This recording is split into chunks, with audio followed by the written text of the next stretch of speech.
Dans les quartiers populaires de Douala, des femmes jeunes et déterminées se battent pour réaliser leurs rêves. Malgré les défis et les obstacles, elles refusent de renoncer.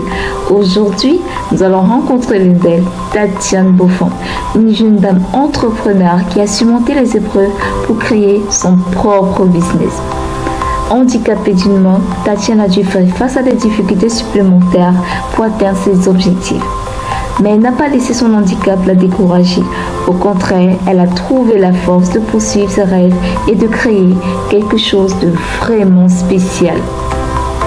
Depuis sa chambre, Tatiane crée des sacs, chaussures, babouches, boucles d'oreilles, bracelets et bien d'autres encore avec des tissus africains. Elle conçoit, coupe et assemble chaque pièce avec amour et détermination. Elle crée des œuvres uniques et colorées qui reflètent la richesse de la culture africaine. Dans cet environnement difficile, elle a trouvé un moyen de se faire entendre et de réaliser ses ambitions. Et c'est justement cette histoire que nous allons partager avec vous aujourd'hui grâce à l'association Elle Autonome qui travaille pour valoriser et soutenir les jeunes femmes entrepreneurs défavorisées. L'association Elle Autonome a pour but de mettre en lumière les histoires de ces jeunes femmes qui se battent pour réussir dans la vie et qui aimeraient s'en sortir grâce à leur business. Et c'est pourquoi nous sommes ici aujourd'hui pour partager l'histoire de Tatiane Beaufond et pour montrer que malgré les défis, il est possible de réussir avec détermination et courage. Bonjour, je suis Roland Bounana. Je représente Elle Autonome qui a pour but de valoriser la jeune femme. Alors aujourd'hui, nous avons le privilège de recevoir la talentueuse Tatiane Beaufond. Tatiane Beaufond qui réside dans la ville de Douala et qui est spécialisée dans la confection de sacs.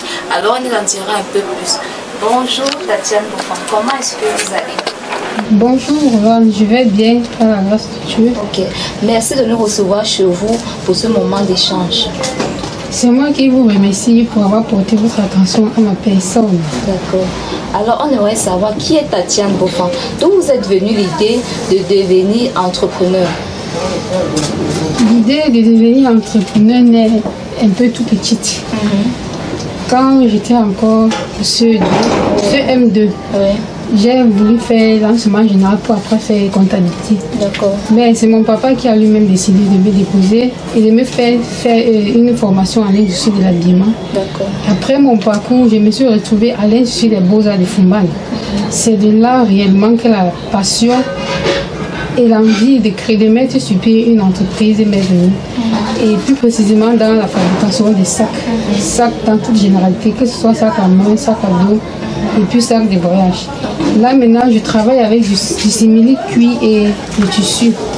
Donc je fais un mixage entre les, on appelle généralement ça, on appelle ça là-bas art contemporain. C'est-à-dire qu'on prend l'Europe et on mélange à l'Afrique. Et pour ceux qui ne connaissent pas exactement le simili-cuir, qu'est-ce que ça veut dire s'il vous plaît? Simili-cuir ici sur le marché, on appelle ça sky. Pour un profane, demande juste le sky. Et pourquoi avez-vous opté précisément pour la conception des sacs? J'ai opté autant pour moi pour la précision des sacs parce que, étant à l'école, autour de moi, les gens ne travaillaient que sur les vêtements. J'ai donc eu l'idée de me démarquer réellement parce que je fais partie des trois étudiants qui ont travaillé sur ce thème à l'école. Vous avez vécu un événement assez tragique dans votre vie. Est-ce que vous pouvez nous en dire un peu plus?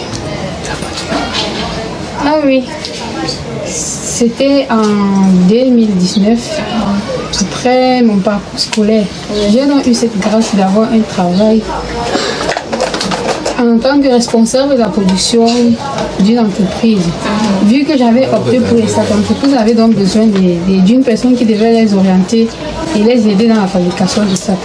On m'a donc retenu comme responsable de la production. J'ai fait 10 jours de travail, c'est au 10e jour que j'ai eu cet incident. J'ai été victime d'une agression avec arme blanche. Et là, à partir de l'accident, j'ai perdu un membre. Et ça ne m'a pas empêché d'avancer. En tout cas, vous avez la définition même du mot warrior. Alors, qu'est-ce qui vous a donné la force de continuer à avancer après une épreuve aussi difficile? C'est le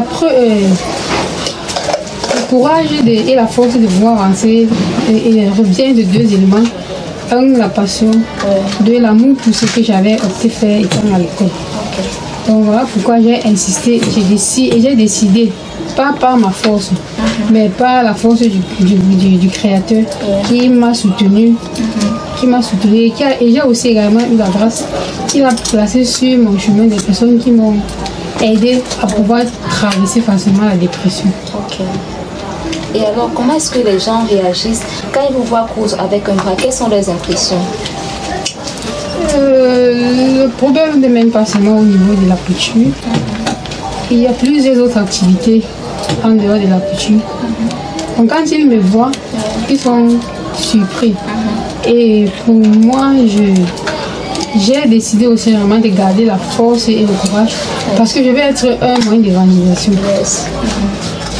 Je veux encourager et également dire aux gens que non, ne passe pas le temps à dire pourquoi, mais comment faire pour sortir de la situation. Quelle est ma mission? Quel est l'objectif? Pourquoi est-ce que cela est arrivé? Et maintenant, comment faire pour avancer avec ce qui est resté?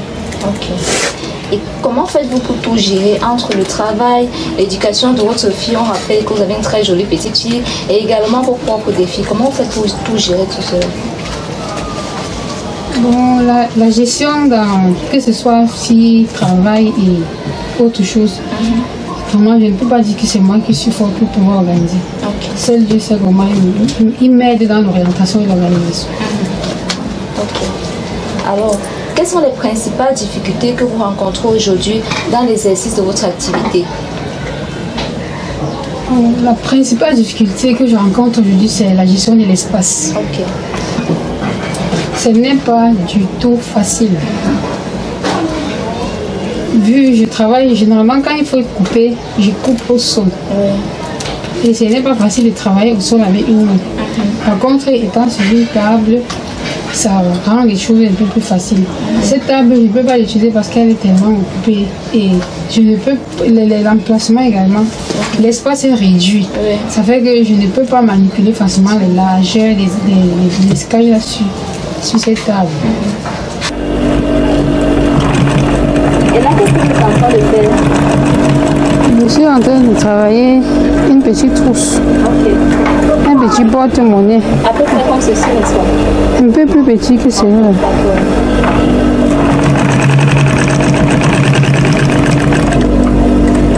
Vraiment habile.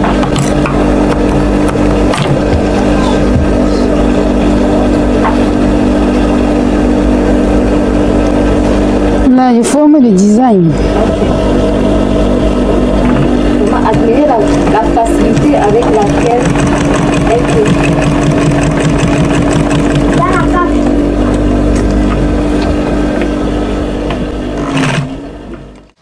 Et comment faites-vous pour écouler vos marchandises? Parce que là, nous voyons les différents sacs que vous confectionnez. Comment vous faites?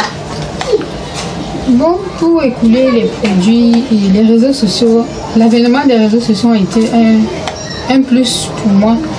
Parce que même étant dans la chambre, j'ai pu me démarquer sur Facebook. Et vous avez une page sur Facebook? Oui, j'en ai une. Et le nom de votre page? La main d'or. Pourquoi la main d'or? C'est quoi l'histoire derrière la main d'or?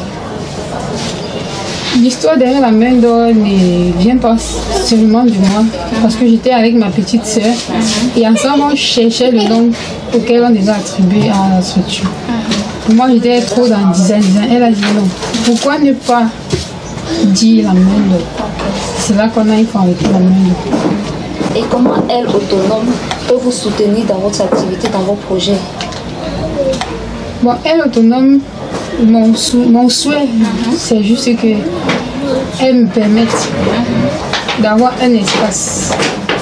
Parce qu'avec l'espace, ce serait facile pour moi, vu que j'offre également des formations. Donc vous formez également des jeunes filles?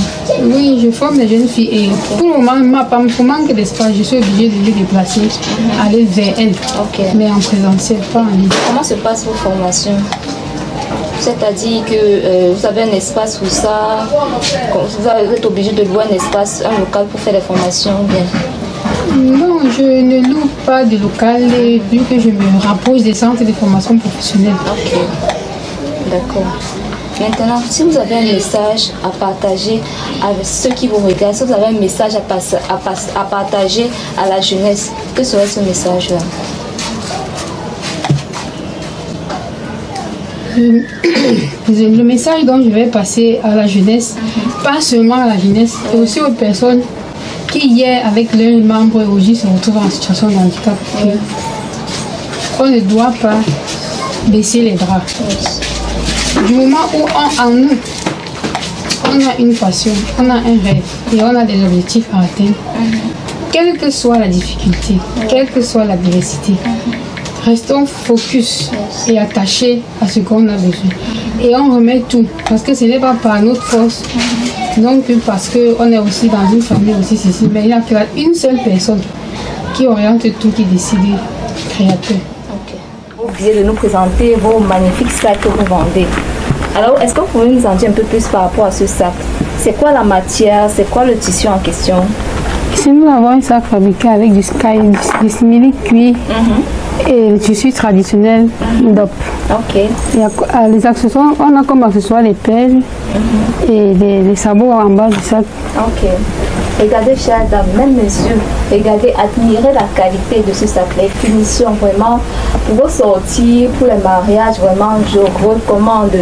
Et c'est pas tout, hein, c'est pas tout. Admirez, admirez. Et c'est fait même par cette jeune et talentueuse dame. Waouh, pour vos petits bouts de chou. Regardez, admirez. C'est pas le chinois comme on dit souvent, c'est pas le quartier. Waouh. Et ceci, c'est pourquoi? Ce sont les bouchettes. Ok. Genre les petites sorties. Oui. C'est vraiment joli. Et là également, nous avons également les différents sacs. Ici, c'est pourquoi?